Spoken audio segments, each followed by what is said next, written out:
अस्सलाम वालेकुम, मैं हूं आपका होस्ट एहसन गौरी और आप देख रहे हैं यूट्यूब चैनल। नाज़रीन, अदालती तारीख का आज गैर मामूली दिन था। आज सुप्रीम कोर्ट में एक बड़ा इस्तीफा सामने आया और ये यकीनन ना सिर्फ मेरे लिए बल्कि तमाम लोगों के लिए हैरान कुन था। जस्टिस इजाजुल अहसन ने एज ए सुप्रीम कोर्ट का सीनियर मोस्ट जज इस्तीफा दे दिया और वो आइंदा कुछ माह में सुप्रीम कोर्ट के चीफ जस्टिस ऑफ पाकिस्तान बनने वाले थे। लेकिन उन्होंने ये इस्तीफा क्यों दिया, कौन सी वजूहात थी जिसकी बिना पर यह इस्तीफा सामने आया।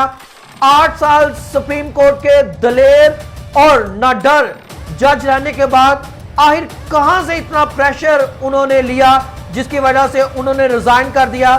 क्या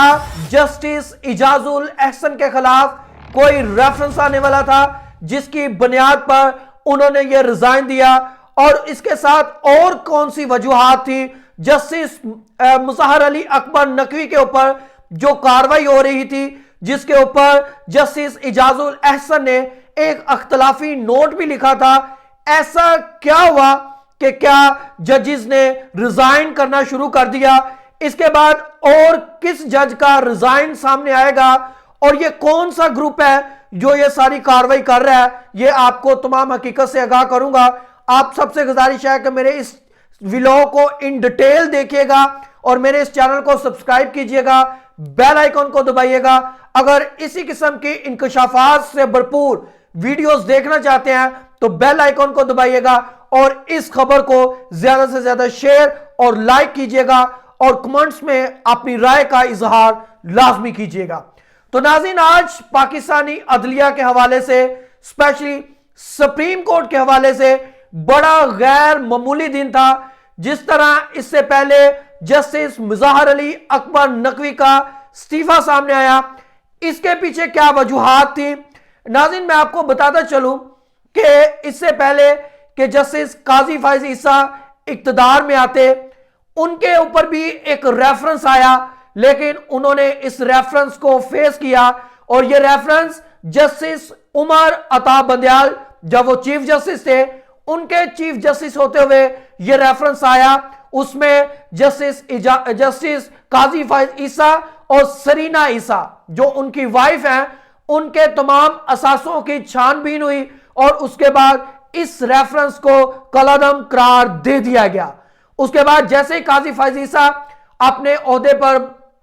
आते हैं, सुप्रीम कोर्ट का as a chief justice of Pakistan हल्फ लेते हैं, उसके बाद सुप्रीम जुडिशियल काउंसिल की एक कमेटी बना दी जाती है। उस कमेटी का हिस्सा जस्टिस इजाजुल अहसन होते हैं। और जैसे ही ये कार्रवाई आगे बढ़ती है, क्योंकि इससे पहले मुज़ाहर अली अकबर नकवी, जस्टिस मुज़ाहर अली अकबर नकवी के खिलाफ कुछ कंप्लेन थी, उनके खिलाफ एक ऑडियो लीक का मामला भी था और यह मामला जो है वो सुप्रीम जुडिशियल काउंसिल में बगैर तातिल के चलाया जाता है। तमाम कार्रवाई अमल में आती है और जस्टिस मुज़ाहर अली अकबर को शो कॉज नोटिस जारी किए जाते हैं। जब ये कमेटी अपनी तमाम छानबीन कर रही होती है, जो इनके ऊपर एलिगेशंस थे उनका बरीक बीनी से जायजा लिया जाता है, इनके तमाम असासों को देखा जाता है। उसके बाद जब दूसरा शो कॉज नोटिस दिया जाता है, जस्टिस मुज़ाहर अली अकबर नकवी इसका जवाब देते हैं, लेकिन इसके साथ ही जब एक फैसला सामने आता है तो इस पर जस्टिस इजाजुल अहसन का इख्तलाफी नोट भी आता है, जिसमें वो अपनी जो है वो बगैर रजामंदी के ये फैसले हैं उसके ऊपर वो बड़ा तहफ़्फ़ुज़ात का इजहार करते हैं। फिर वो चीफ जस्टिस को लिखते भी हैं कि जो मुज़ाहर अली अकबर नकवी के ऊपर फैसले हो रहे हैं इसमें मेरी मुशावरत को शामिल नहीं किया जा रहा। लेकिन जब ये तमाम मामला फिर इसी तरह आगे बढ़ते हैं, खदशात सामने आते हैं और तमाम तहफ़्फ़ुज़ात का इजहार किया जाता है और बिल आखिर मुज़ाहर अली अकबर नकवी, जस्टिस मुज़ाहर अली अकबर नकवी जो सुप्रीम कोर्ट के जो जज थे, वो एज ए सुप्रीम कोर्ट के जज रिजाइन कर जाते हैं और वजूहात जो है वो अपने रिजाइन में साफ साफ लिखकर जो है वो सदर को भिजवाते हैं। अब जैसे ही ये मामला सामने आया, उसके बाद कभी इम्कान था कि क्योंकि माजी में भी इस तरह की आपने देखा कि सामने आई, اس سے پہلے کہ میں آپ کو جس کی وجہ سے جسٹس اعجاز الاحسن نے ریزائن کیا وہ وجوہات آپ کے سامنے بیان کروں، میں مظاہر علی اکبر نقوی، کیونکہ یہ معاملات سارے آپس میں بڑے باؤنڈیڈ ہیں، جڑے ہوئے ہیں، اس لیے میں آپ کو پہلے وہ بیان کر رہا ہوں جو چیزیں بنیاد بنی جسٹس اعجاز الاحسن کو یوں ریزائن کرنے پر مجبور کیا گیا اور پھر انہوں نے ریزائن کیا۔ اب کیا ہوتا ہے کہ ان کے خلاف کارروائی کی جاتی ہے، وہ لاگ ہو جاتے ہیں۔ ماضی میں یہ ہوتا تھا اگر کسی جج کے خلاف ریفرنس آتا ہے تو جیسے ہی وہ کوئٹ کر جاتے ہیں، ایز اے جج ریزائن کر جاتے ہیں، تو اس کے بعد تمام کارروائی روک دی جاتی ہے۔ لیکن آج جو سپریم جوڈیشل کمیشن کا جو اجلاس ہوا جس کا جسٹس اعجاز الاحسن نے بائیک آؤٹ کیا، اس میں یہ فیصلہ کیا گیا کہ جو مظاہر علی اکبر نقوی کے خلاف جو ریفرنس آیا ہے وہ اسی طرح آگے بڑھے گا اور ان کے اساسوں کو مزید چیک اینڈ بیلنس کیا جائے گا۔ ناظرین، اس کے بعد ایک خبر اور تھی کہ جسٹس اعجاز الاحسن کے خلاف بھی ایک بڑا زبردست ریفرنس آ رہا ہے جس میں جسٹس اعجاز الاحسن پر کچھ ایلیگیشن، کچھ الزامات لگائے گئے ہیں اور ان کی تمام جو ان کی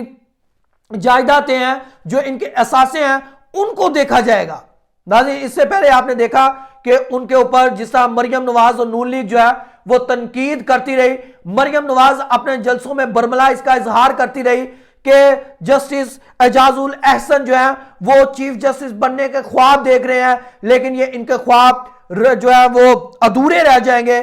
اس کے اوپر آج نون لیگ کا جس طرح جو رد عمل سامنے آیا وہ بھی بڑا حیران کن تھا۔ اس سے پہلے میں اس رد عمل پر بات کروں، میں چیف جسٹس قاضی فائز عیسیٰ کے یہ دور میں سب کچھ ہو رہا ہے، چیف جسٹس کے لیے اب یہ بڑا مشکل دور ہے، بڑے حیران کن اور غیر معمولی حالات ہیں۔ جس طرح سپریم کورٹ میں اتنے کیسز ہیں لیکن کسی بھی بینچ کا حصہ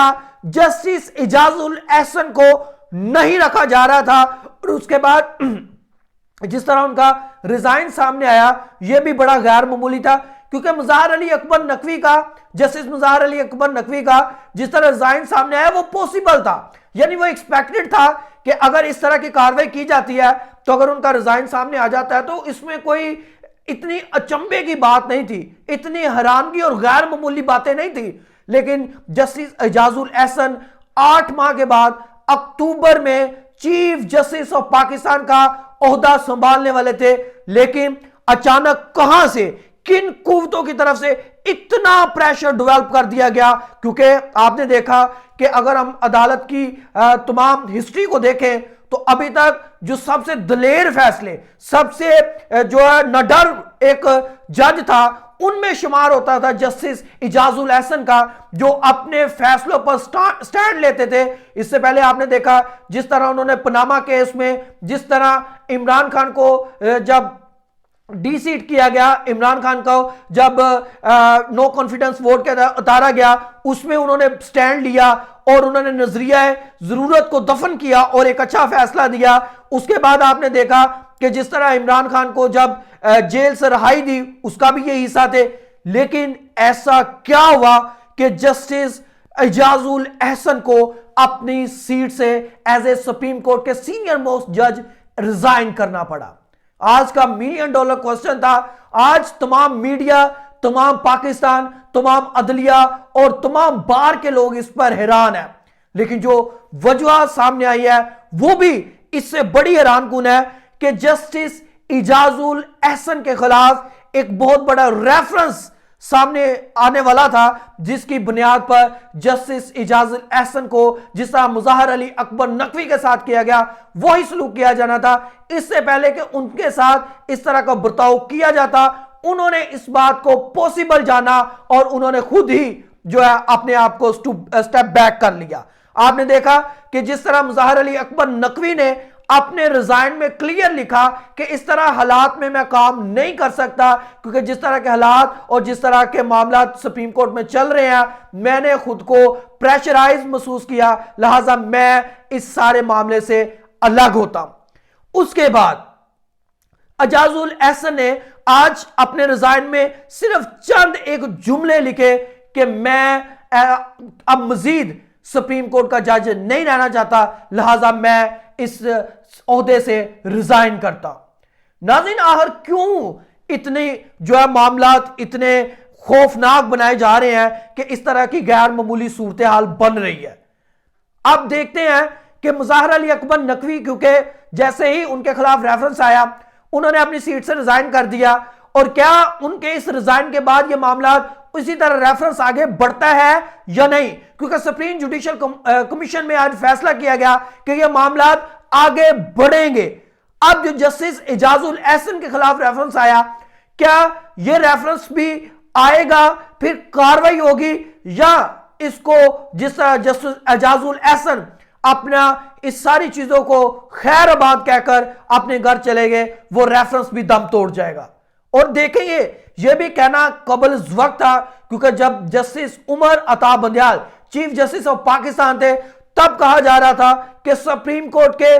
2 ग्रुप्स हैं, उन ग्रुप्स में जो जजेस हैं वो डिवाइड है। क्योंकि आपने देखा कि जस्टिस काजी फाइज ईसा जो चीफ जस्टिस ऑफ पाकिस्तान है, और जस्टिस इजाजुल एहसन, इनके नजरियात, इनके फैसलों में वाजिया फर्क नजर आता था, और ये बड़े फैसले इनके ऐसे होते थे जहां पे ये एक जो है पेज पे नहीं होते थे। लेकिन ये सारा जमहूरियत का इस्तेहकाक है कि आपको इख्तलाफ राय करनी चाहिए, लेकिन ऐसा क्या मामला है, और वो मैंने आपको बता दिया कि इस सारे मामला की जो वजह है वो जस्टिस इजाजुल एहसन के खिलाफ वो रेफरेंस था, जिसको उनको पता चल गया था कि आइंदा चंद आने वाले रोज में मेरे खिलाफ एक रेफरेंस की तैयारी है, लिहाजा उन्होंने अपने इस दामन को जो अभी तक बेदाग है, और एज ए जज जिस तरह उन्होंने दलेराना काम किया, आज उन्होंने अपने आप को सुप्रीम कोर्ट से अलग कर लिया। अभी तक जितने उन्होंने फैसले दिए वो एक अपने आप में एक इंसाफ की आला मिसाल थे। जितना भी उन्होंने एज ए जज काम किया वो सुप्रीम कोर्ट के लिए, पाकिस्तान के इंसाफ के तकाजों को पूरा करने के लिए, और पाकिस्तान में जमहूरी निजाम, कानून और आइन की अमलदारी के लिए उन्होंने अपना एहसन किरदार अदा किया। और कह सकते हैं कि जस्टिस इजाजुल एहसन अपने दौर में इंसाफ के तकाजों को एहसन तरीके से पूरा करते रहे। अपने होस्ट एहसन गौरी को इजाजत दीजिएगा। अल्लाह हाफिज।